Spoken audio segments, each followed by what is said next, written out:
Joining me via Skype is an entrepreneur and the 2019 winner of the Tony Elumelu Foundation grant, Tosin Adesina. Thank you, Tosin, for joining us on TVC Breakfast. Now, as an entrepreneur in Nigeria, tell us quickly the constraints you faced while trying to grow your business. Okay, good morning. Morning. Good morning. Yeah. So one of the major challenges that every entrepreneur faces is funding. That is the first step. People have ideas, and ideas are not good enough without the necessary funding. So funding is a big challenge. People don't want to take loans. Governments are always coming up with borrowing scheme, anchor borrowers for farmers, borrow this, borrow that. Back of industry wants to borrow at a lesser percentage. But the fact is that a lot of people don't have the strong will to take loans. So rather, they also go for grants. So that was one of the reasons why I approached. So grants like this help your businesses grow, is that what you're saying? Yes, grants help businesses grow because you are not paying back. And it gives you the peace of mind to also build your business very well. And one thing with the Tony Elumelu Foundation is that they don't only give the grants. For 12 weeks, they will train you. So you are acquiring the educational requirement for the business and the financial aspect of it. So for example, now, I am a farmer. You want me to take loan. So I took a loan of 2 million from bank, and let's say there was an heavy rainfall, flood destroyed everything. I'm in problem. The only thing the company will do is just to empathize with me. Oh, we are sorry for your loss, but please, when are you paying us? But if you give me a grant, I am not paying back the grant. So funding is a major challenge. And what government can do is that they can introduce grant schemes that entrepreneurs can access, give as low as 1 million, 1.5 million. Tony Elumelu is giving $5,000. That's about 1.5 million naira or 1.8 million, depending on the exchange rate you are using. So it is better if the funding is simple and easily accessible. So beyond funding, what other challenges do entrepreneurs face that you want the government to deal with? Because one thing you always hear from entrepreneurs is the fact that there is no enabling environment for their businesses to thrive. Yes. Government is always fond of talking about ease of doing business. However, I think ease of doing business must move from just words, but must be put into action. Let me give you an example. Oyo State government just signed an agreement with Farm Crowdy to train and develop about 50,000 farmers. That is ease of doing business. Corporate Affairs Commission now has digitalized the process of business registration. So you can actually register a business on a Thursday like this, and you get your certificate latest Saturday or Monday. That is ease of doing business.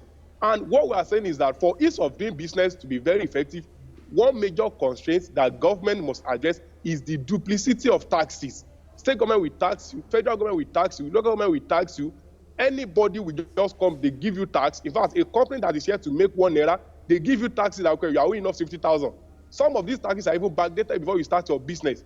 So government is trying through CAC. We can see what CAC is doing, because when you don't register, you can't do business. But what we are saying is that they must make sure that the issue of multiple taxation is addressed.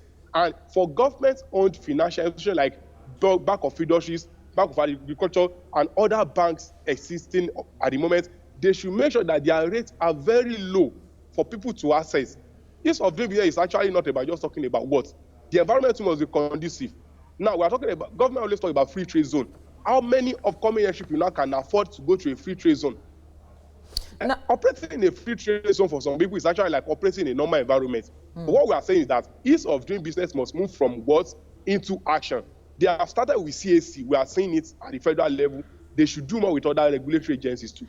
All right, Tosin, before we let you go now, for someone who is watching you that wants to perhaps start as an entrepreneur, what 3 key things would you advise the person? What 3 key lessons can you give as an advice to that person, so to speak?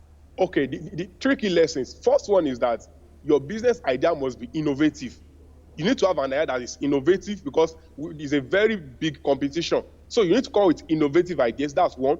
2, you must recognize an existing market for your business. So it simply means you want to sell a bottled water. Don't produce the water and start looking for the market.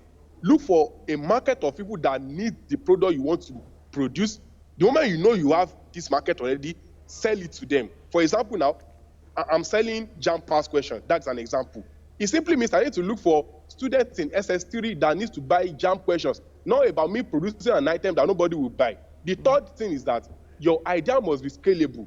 Don't do a business that will just crumble at the first 2-3 years. Business dies, okay? But some ideas are really not scalable. They can only bring in money for you to survive from day 1, day 2, but it can't expand to grow into big businesses like we have like Dangote Group, AS Holdings, among others. So right. 3 things, as I've said, so those are the 3 things. 1, be innovative in your idea. 2, have an existing market. 3, your idea must be scalable. All right. Thank you so much, Tosin Adesina, for your time on TVC Breakfast. Thank you. All right, joining me via Skype is an entrepreneur and the 2019 winner of the Tony Elumelu Foundation grant, Tosin Adesina, joining me from Abuja. Tosin, it's good to have you join me right now. And let me say congratulations on your winning of Tony Elumelu grant. Now, talk to us. You are at that level. Talk to us generally. How challenging is it to get grants from, you are one lucky person, but amongst other people, how easy or challenging is it to attract this kind of grants that will enhance entrepreneurship at that level? Okay. So I think the first thing that needs to be done is that, 1, you have to be tech savvy, because most of these processes are online. So you don't get it offline. You have to go online. You have to read about it. And you must be very intelligent, because a whole lot of people will apply. Like last year, more than 316,000 people applied for the Tosin Elumelu Foundation grant, and 3,050 were selected, and less than 500 from Nigeria. So what it means is that the competition is very rife and very, very huge. So what I will only advise people to do is that if you want to win grants, make sure that you've articulated your business plans very well. Then go online, search for it. We have a lot of personal development website online that they are always bringing up grants. Tosin Elumelu Foundation is not the only grant that I have, but that's Africa's biggest grant at the moment. So what the major advice is that to get grants at the moment, especially for Tosin Elumelu Foundation, you have to be very conversant with what goes on online. Like the 2020 allocation will be available from January. So by now, I expect people to start preparing, making research, search for their past questions, have their answers on grant. So when the website is open, then they can apply for it. It's that simple. If you are not online, then you are missing out. Yeah, Tosin, there is this agreement, let me put it that way, from most people across the world that Nigerians are very intelligent. In fact, young Nigerians are very innovative and very inventive as well. Now, how are these people, those who don't have access to grants like you, who may not be as lucky as you are, how are they channeling their innovation and enterprise together to see how they can either generate funds for themselves from other means different from grants? Okay, well, one of the first things that most people are doing now is that they go into partnership. Okay, I have an idea. You have a little bit of money to help me. They form partnership. They start the business together. And most especially, this happens in the tech industry. Now you see a lot of tech companies owned by 1 or 2 people. Now, if you cannot get grants, there is also an option of venture capitalists that can come into your business. In fact, they are very easy to approach. You approach them. They only come into your business. They take share capital, they give you money. So let's say you own a fish farm, okay? They come in, okay, no problem. Let me take 20% of your business. I give you 15 million naira. They come in as a member of the director. They are also coming with expertise. So if you can't access grants, you can also talk to venture capitalists. People call them investors. They have the money. You have the business. They come with the money. Then you guys, you run the business together and everybody becomes happy. And it's a win-win situation. And as I've said earlier, you have to be online to assess some of these things. Venture capitalists, you rarely see them on the road. Maybe they have a signboard or anything. No, in fact, your investor might be your next door neighbor. It could be anybody. It does not mean that person does not need to have a VC firm. The only thing the person needs to have is money. So if you can't strike partnership, you can approach VCs. They give you money, then you run the business together. All right, so Tosin, that's one of the things that. Yeah, Tosin, before I let you go, your idea was strong enough to attract the grant to you. Talk to us about your projection and how it is going to benefit other people when it comes to those who might be employed directly or indirectly to your idea and your concept, and how it is going to create a spark or an activation in the economy. Okay, yeah, so the idea that I proposed for CEF and I got the grants for is the idea I call secured parking. So one of the major problems in Nigeria is that there is currently a high rate of theft and vandalism of vehicles. Anywhere you go, the first thing that welcomes you is cars are parked at owners' risks. So we do our findings, and we believe that one of the major problems in this situation is that business owners are not ready to protect your vehicles. However, I feel that how will I go to an hotel, spend about 100,000 per night, and you tell me that my 25 million naira car is parked at owner's risks? So what we are doing is that we are not just coming up with another security firm, we are coming up with a security process that is tech-infused. So with technology, we can have unique vehicle and identification system of the vehicles at the car park. We can generate data. We can track these vehicles. You don't even need to have a tracker to track it. So, and one thing is that it's a very big one. By the time we start, the number of people that we can employ is unlimited, because everywhere in Nigeria there is a car park, and we believe that every car park needs our own services. CF has given us grants. We are the last stage of completion of getting the grants. Then when we get the grants, we also talk to some investors. They bring in money for us. The projection is that a whole lot of people will come for this service. Restaurant owners, event centers, hotels, businesses. In summary, everywhere there is a car park, they need my services.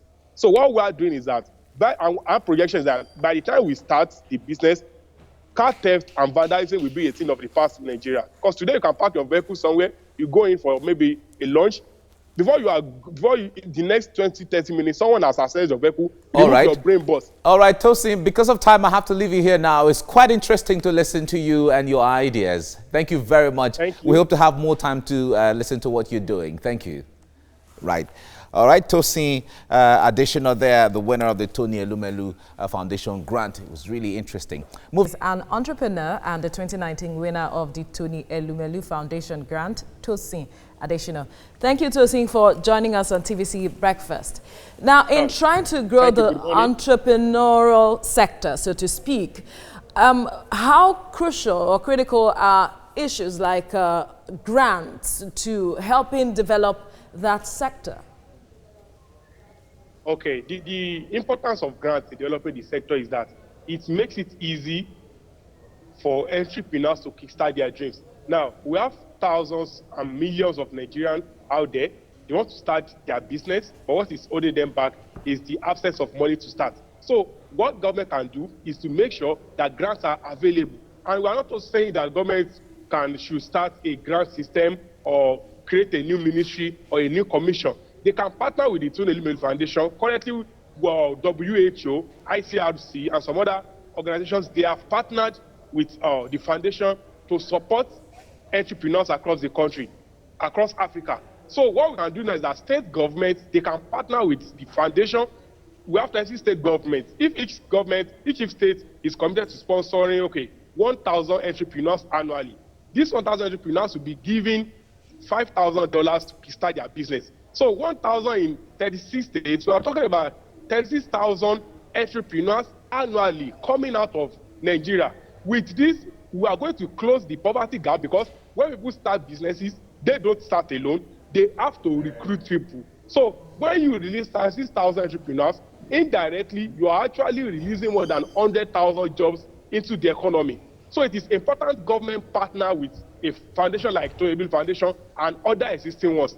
Strike partnership. It will even cost less for the government, because when you start saying, government should start a commission for grants, then you start a ministry, before you know it, political interference will come in, a whole lot of bureaucracy will set in, and the value will be lost. So I think federal government and state government, they should partner with the Tony Elumelu Foundation to make sure that the grant is available to a whole lot of Nigerians. Tony Elumelu cannot give grants to everybody, because the resources are quite limited. Last year, they gave just about 419 of us out of 216,000 applicants in the whole Africa, 419 Nigerians. And I'm very sure that Nigerians has the highest number of applicants. So looking towards 2020, this is the time for our state government to meet with the foundation, and also the foundation to meet the states, meet the federal government, strike the necessary partnership. We have to take a lot of people out of poverty in mass numbers. All right. What China did was that China... Okay. Tosin, sorry for interrupting you, but let me just ask you this. How many people does your concept and idea have the capacity to employ at the end of the day? Directly and indirectly? Well, directly by the time, if we have enough funding, we can recruit as much as 100,000 people. The reason is that the idea we want to implement it as a Pan-African idea. Currently, we have the AFCTA has been signed. So it simply means I can take this product from Nigeria to Ghana, to South Africa, to Malawi, to Rwanda. So the number that we can employ is unlimited. And indirectly, we have a whole lot of jobs. We have developers that will work with us. We have people that produce uniforms. We have people that sell equipment. So the number of jobs we want to create is unlimited. You can't cap it. But I can tell you it's more than 100,000 jobs. All right. Thank you very much, Tosin Adesina, for talking to us. Thank you, Mr. Mike.